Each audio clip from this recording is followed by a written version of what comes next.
आजपासून राज्यातील लाडक्या बहिणींना सन्मान निधीचं वाटप केलं जाणार आहे। तब्बल 2,52,00,000 लाभार्थी महिलांना फेब्रुवारी आणि मार्च महिन्याचा एकत्र हप्ता आजपासून दिला जाणार आहे। त्यांच्या बँक खात्यात ही एकत्रित रक्कम जमा केली जाणार। आता आम्ही आज आढावा घेत होतो, 17 तारखेला पैसे द्यायचे 1,35,00,000 फॉर्म हे क्लिअर झालेले आहेत, पण त्यात असं लक्षात आलं 35,00,000 फॉर्म असे आहेत ज्यांच्या अकाउंटचं आधार सीडिंग झालेलं नाही। आता आम्ही कलेक्टरला इमिजिएटली सांगितलं, हे आधार सीडिंग तुम्ही करून घ्या, कारण तुमच्या खात्यात जर पैसे टाकायचे असतील तर तुमचं खातं तुमच्या आधार नंबरशी जोडलेलं असलं पाहिजे। 1 कोटी महिलांचं जुडलंय, 35,00,000 महिलांचं राहिलंय। आता पुढच्या 4-5 दिवसात त्या 35,00,000 महिलांचंही आम्ही जोडून घेऊ, पण एखाद्याचं जुडण्याकरता उशीर झाला, काळजी करू नका, त्यांनाही पैसे मिळणार आहेत आणि 1,35,00,000 आम्ही थांबणार नाही आहोत। या 31 पर्यंत ज्यांचे फॉर्म आले आहेत त्यांना दोन्ही महिन्याचे पैसे देऊ, त्या ठिकाणी आपल्याला दर महिन्याचे पैसे आम्ही देत राहू। त्यामुळे एखाद्याच्या खात्यात काही चूक झाली, फॉर्म मध्ये चूक झाली की लगेच तुमचे सावत्र भाऊ तुमच्यापर्यंत येतील आणि तुम्हाला सांगतील, बघा बघा तुम्हाला दिलं नाही, तुमचे पैसे नेले, तुमचे पैसे मिळणार नाही। या सावत्र भावांपासून सावध राहा। तुमचे सख्खे भाऊ मंचावर बसलेले आहेत, ते तुम्हाला वंचित राहू देणार नाही।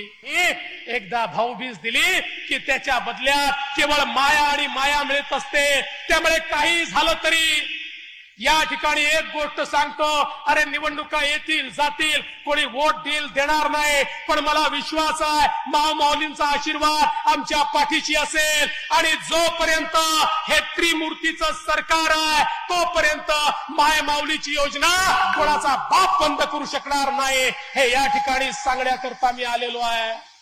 कोणी तुमचे पैसे परत घेऊ शकणार नाही, कोणी आढावा घेऊ शकणार नाही। लाडकी बहीण योजनेच्या माध्यमातून 1,500 रुपये महिन्याला देण्याचा निर्णय आपण घेतला, तर या ठिकाणी काही लोकांच्या पोटात दुखायला लागलं।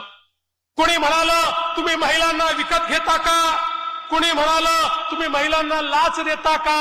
अरे नालायकांनो, तुम्हाला कधीतरी बहिणीचं प्रेम समजेल की नाही। अरे बहिणीच्या प्रेमाचं मोल नसतं, बहिणी ज्यावेळेस प्रेम करतात भरभरून करतात। आमच्या बहिणी तर अशा आहे, एक वेळ स्वतः जेवणार नाही पण भावाला त्या ठिकाणी जेवू घालतील। आपल्या भावाकरता काही पण करण्याची त्या ठिकाणी इच्छाशक्ती आमच्या बहिणींमध्ये असते।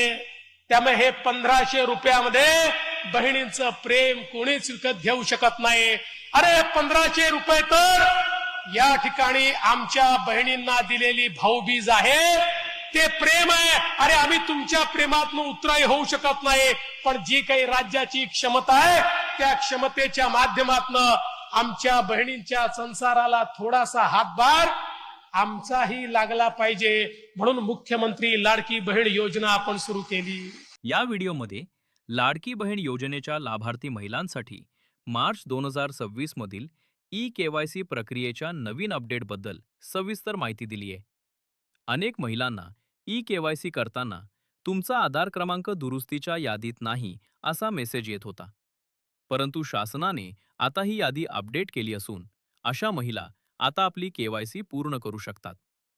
या नवीन प्रक्रियेचे सर्वात महत्त्वाचे वैशिष्ट्य म्हणजे आता पती किंवा वडिलांच्या आधार कार्डाची कोणतीही गरज नसून केवळ स्वतःच्या आधार क्रमांकावरूनच ही प्रक्रिया पूर्ण करता येते। ई-केवायसी करण्यासाठी अधिकृत वेबसाईटवर जाऊन आधार क्रमांक आणि कॅप्चा टाकल्यानंतर लिंक असलेल्या मोबाईलवर OTP येतो।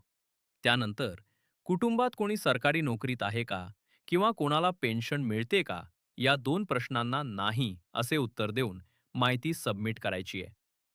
ज्या महिलांची केवायसी चुकीची झाल्यामुळे नोव्हेंबर-डिसेंबर पासूनचे हप्ते थांबले होते, त्यांना 31 मार्च 2026 पर्यंत ही दुरुस्ती करण्याची शेवटची संधी देण्यात आली आहे। केवायसी यशस्वी झाल्यावर स्क्रीनवर हिरव्या रंगाचा मेसेज येतो, ज्याचा अर्थ तुमची माहिती शासनाकडे जमा झाली असून तुमचा रखडलेला लाभ पुन्हा सुरू होऊ शकतो। मात्र ज्यांनी यापूर्वी कधीच केवायसी फॉर्म भरलेला नाही, त्यांच्यासाठी अद्याप नवीन पर्याय उपलब्ध झालेला नाही असेही यात नमूद केले आहे।